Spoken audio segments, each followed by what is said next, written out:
At least 16 civilians have died in a U.S. airstrike in eastern Afghanistan, according to local officials. The U.S. military has acknowledged the bombing raid in Nangarhar province, but claims only militants were killed. Afghan officials have disputed this. We heard from an eyewitness of the strike and victims' relatives. My father and my mother were both killed. 11 people were being transported in a vehicle. 3 women, 5 children and 2 men were killed, and 1 other woman was wounded. Her legs were blown off. The bombing was carried out by warplanes. I saw the place where the airstrike hit. My 2 brothers, my mother and my sister were killed. The latest claims about civilian deaths come amid increasing talk of a change of tact by the U.S. in Afghanistan. Here's Caleb Maupin. According to the Afghan government, these civilians were killed in eastern Afghanistan. The U.S. government says that that is not accurate. It says that only militants were killed. We reached out specifically to the Pentagon to get a clarification and for more information about the situation. We did not receive an answer. Now, this comes as Donald Trump is talking about reworking U.S. strategy in Afghanistan. We just heard him speak on it, and he says his intention is to make it, quote, a whole lot less messy.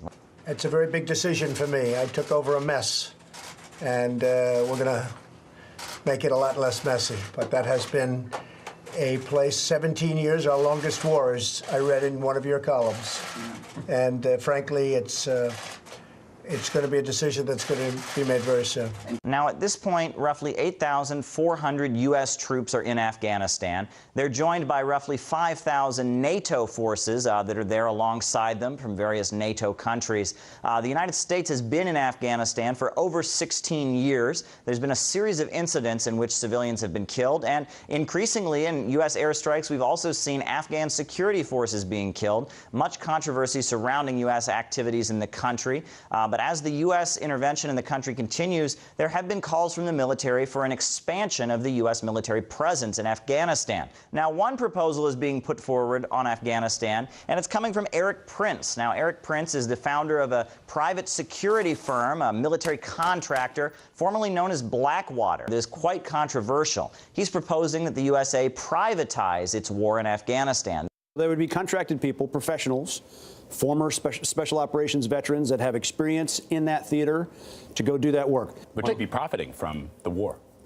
Well, we're not there now, but any vendor that, again, that solves that solution, that's capitalism. That's what it's about. Now, the expanded use of military contractors in Afghanistan and other parts of the world raises questions of accountability when such forces violate international law or engage in activities that are questionable. But this is just one of the many questions that are raging as the 16-year intervention by the United States in Afghanistan continues.